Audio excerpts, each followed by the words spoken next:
If I was on some far mountain top, I'd sail away to the west. I'd sail all around this whole wide world to the girl I love the best. Hey y'all, Jim Pankey here with our next installment of our beginning Bluegrass Banjo backup series. That's a mouthful. Anyway, today I've got just a simple right hand pattern, and this is the only thing we're going to cover today because I want to get you comfortable with this move, because you're going to need it later. There's other tunes that come up. One that comes to mind is there's this lick in Bugle Call Rag that you'll need this thing for, and so I just feel like it's important enough that it gets its own video here. So let's look at this thing. It is well, we started off with just our basic vamp, okay? So we got that, okay? So what we want to do, though, is this next move. When we move up, like we did in our last video, when we come up to this position, we're going to have a different right hand pattern. So let me scoot around here and let you see that pattern. And it's a thumb, index, and then a pinch. So if I hold that chord shape and we do that, and we're going to put the vamp on that pinch. So instead of like we did before, so if that would be a count, it'd be 1 and 2. So instead of 1, 2 like we did previous video, this one is 1 and 2. So we're up here, and then we move up, and that's where that pinch is. And we vamp it. And I'm also letting that piece of my thumb there touch that 5th string, so it's dead.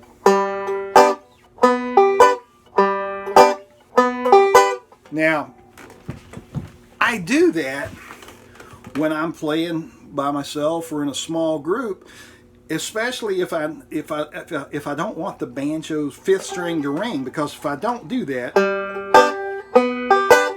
you hear that extra ringing, and that's okay. And like if you're in a regular bluegrass jam or something, that's okay. But I like to mute that, and so I do that with the base of my thumb. And it changes your hand posture a little bit, and I realize that. And people say, "Oh, you can't flatten your wrist out," but sometimes it's a useful thing that you can do, and it works for me. And you do what's right for you. So let's look at that move again. So it's just a, and then just a pinch.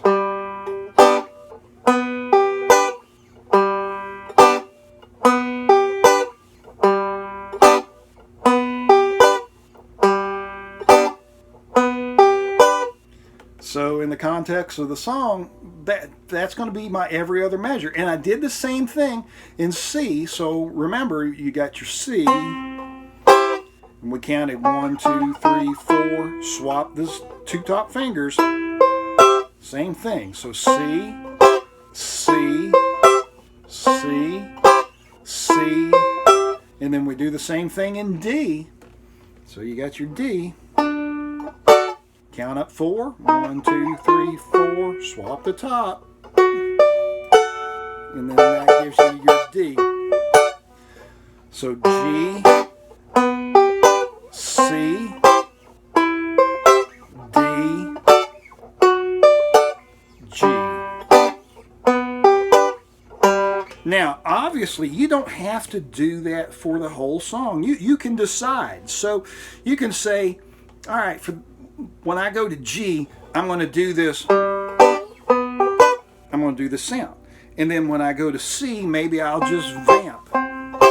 I won't do the extra walk up. And then when I go to D, maybe I'll just do, but not do the walk.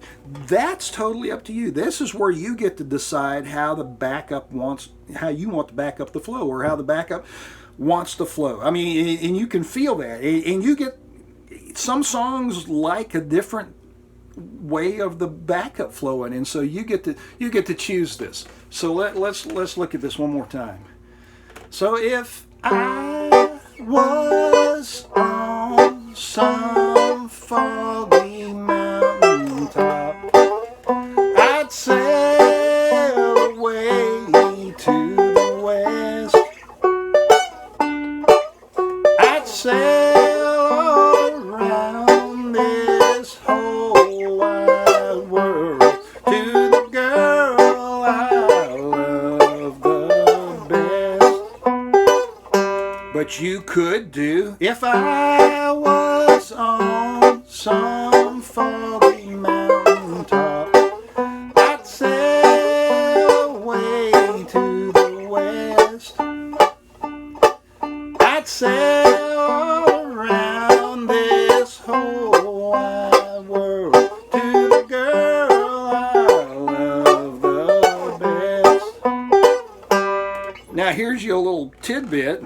All right, if this is G, so we're 1, 2, 3, 4, 5, 5th fret. If we start at the 12th fret, which is a G, which is the same as that, open, so we could go 1, 2, 3, 4, 5, and hold that F shape. At the 17th fret, that gives us a G chord. So we could go to the girl I love the best. We could end on that high G chord, which is totally up to you if you want to do that. And once we add a little bit of rolling back up to these up the neck chords, that'll be really useful. But so this is really all I want you to work on for the next several days before I toss this other video out here for you. And basically in the next couple of videos, we're going to take some of our rolls that we did in the open position, and then we're going to add just basic vamp, and then we're going to add this. And then really the next thing we'll be adding is just some forward rolls, and we're going to add some forward rolls in our up the neck backup. So y'all work on that a bunch. Here, let me play it for you one more time, and y'all can play along. And I'll go fairly slow, and that way you can try to play along with it. And I'll kind of mix it up a little bit. I'll do the actual thing that I showed you in this video, and then we will do then I'll just mix it up, but I won't do anything new. It'll be stuff we've already done. All right. If I had listened to what Mama said, I would not have been here today, just lying around this old jailhouse, just weeping my sweet life away.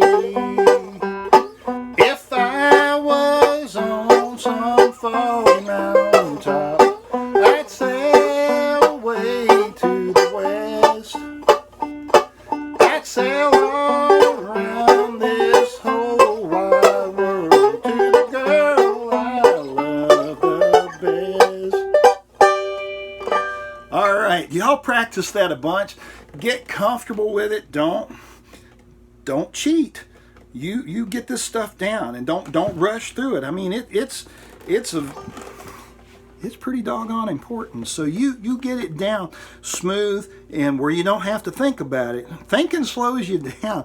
There's a lot of this that we have to do and not put a lot of brain power into. We want to get that muscle memory going. So thank y'all for watching. Sorry this is a short video, but really this is super important. I want you to get this down, and then we'll tackle something new and different next time. Watch the other videos. Be sure to subscribe if you haven't. If you haven't rung the little bell wherever that thing is, click that bell, and that way you get notifications. You don't miss anything that I post out here. See y'all next time. Bye.